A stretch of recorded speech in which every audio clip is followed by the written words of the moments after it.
everybody, I'm Rick Beato. So I just turned 59 a couple days ago, and I was thinking to myself, man, I'm going to be 60 in a year. And, 30 years ago, 60 was ancient. And I was thinking, 60-year-old people back then, what did they like? Well, I thought about my parents. What did they like? Well, they liked big band music. They liked big band because they grew up with that, right? They grew up in the 30s and 40s.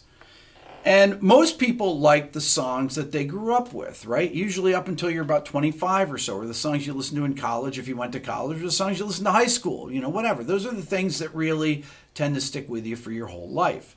So I was wondering, if you were born in the 90s and you listened to Slipknot, you listened to Meshuggah, you listened to Tool, when you're 80 years old or 90 years old, if you live that long, is that the music you're going to be listening to if you're, hanging out with your grandchildren or great-grandchildren?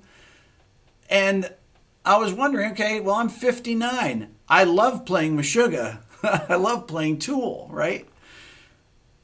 Am I going to love playing that when I'm 80, if I'm lucky enough to live to 80 or 90, like my mom lived to 90?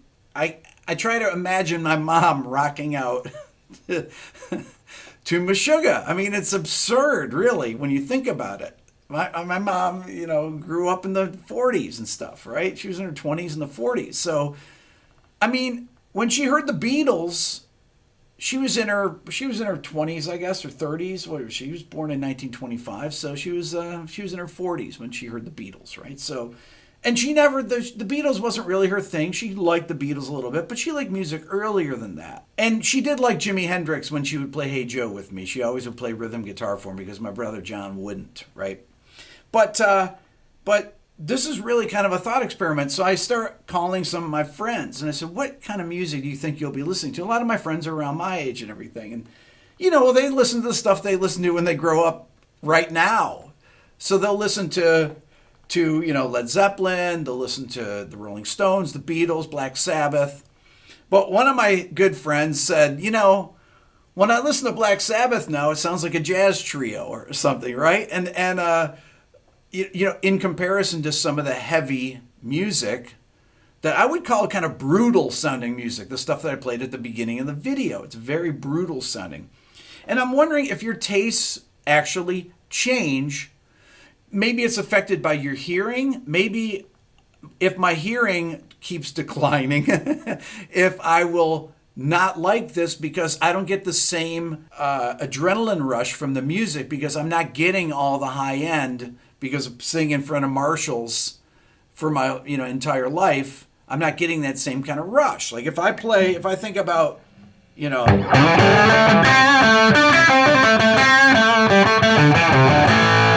I think about Led Zeppelin, wow, that's fun to play. That's always been fun to play, right? Or songs like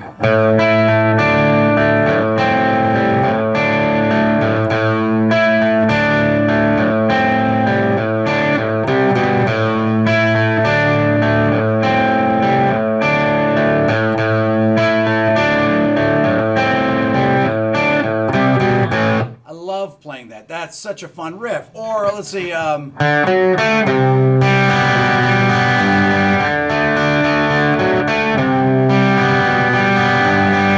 that's the bridge part to Badge by Cream. That's such a heavy riff. Beautiful riff. One of my favorite riffs to play, right? Or let's say we go to the 90s, right? Another fun song to play, Smells Like Teen Spirit. Am I going to want to rock out to these when I'm 90? Am I going to even play the guitar when I'm 90? Or will I not even want to play at that point? I think I will. I think I'm going to totally want to play the guitar because I want to play the guitar all day, every day still. And I started back in 1975. It's actually kind of insane, right? Some people say to me, when you're doing your What Makes This Song Great, you enjoy the song so much. And it's like, well, I have the same feeling that I got from them when I heard them as a kid. I still feel like a kid inside when I'm playing them. And they never become any less fun to play. I think I just can always remember where I was the first time that I heard these things. I mean, I remember hearing Hey Jude on the radio. I remember hearing Satisfaction or hearing Angie, which is one of my favorite Rolling Stones songs, or even Peter Frampton.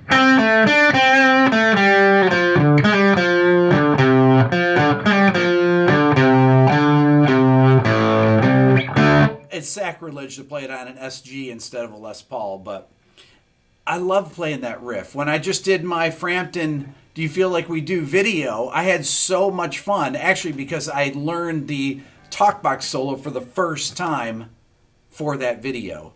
Even though I knew some of the other solos, or most of the other solos, the talkbox one I did not know. And I had so much fun playing along with that. It was actually hard to remember. And when I get to be 80, it's probably going to be even harder to remember.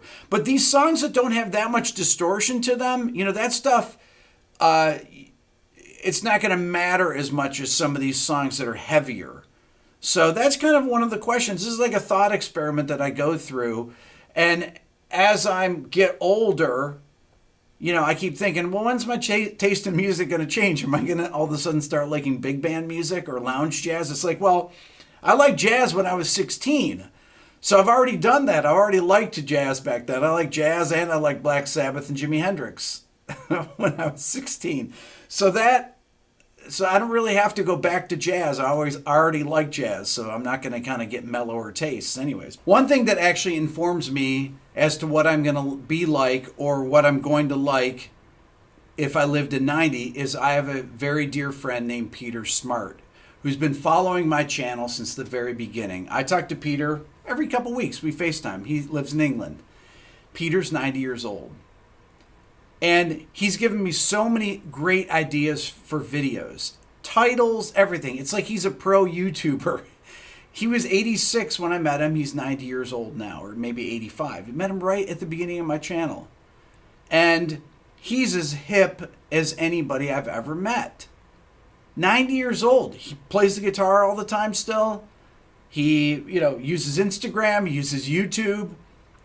And I hope that I'm as cool as Peter. I want to get him on my channel actually and interview him because you guys would be fascinated by how with it he is and how well he understands contemporary culture. I mean, it's really amazing. And I hope to be like him one day. But the question about whether I'm going to like to play Meshuggah, that is something that I'm really curious about. And I'd be curious to hear your thoughts on this for those of you that are players out there, or those of you that just like to listen to music for enjoyment. Have your tastes changed over the last 10 years, 20 years, 50 years? Do you like things that are not quite as heavy if you're 60 years old? Or if you're 30 years old, do you like the stuff that you liked in college or in high school, but you don't like any current music? People really get on me because when I listen to the pop charts on Spotify and I do my countdown videos, that I like some of the songs on there.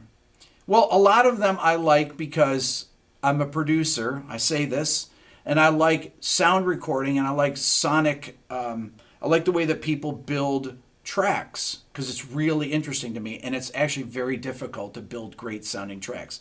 I can get enjoyment out of listening to them. But don't mistake that for stuff that I listen to for enjoyment. I'm listening to it for a completely different reason. I'm listening to it because I like the technical spots of it. There's records that I listen to only because I like the snare sound. There's records I listen to only because I like the guitar sounds. I might not even like the music, but I like the sounds of it. And I listen to it purely for the rush of how powerful it is. So leave your comments in the comments section and let me know your thoughts. That's all for now. Don't forget to subscribe. If you're a first-time viewer, ring the bell. That'll let you know when I go live and when a new video comes out. Give it a thumbs up. Leave a comment. That's very important. If you're interested in the Beato book, go to my website at www.rickbeato.com. Follow me on Instagram at rickbeato1. Check out the new Beato ear training program at beatoeartraining.com. And if you want to support the channel even more, think about becoming a member of the Beato Club. Thanks for watching.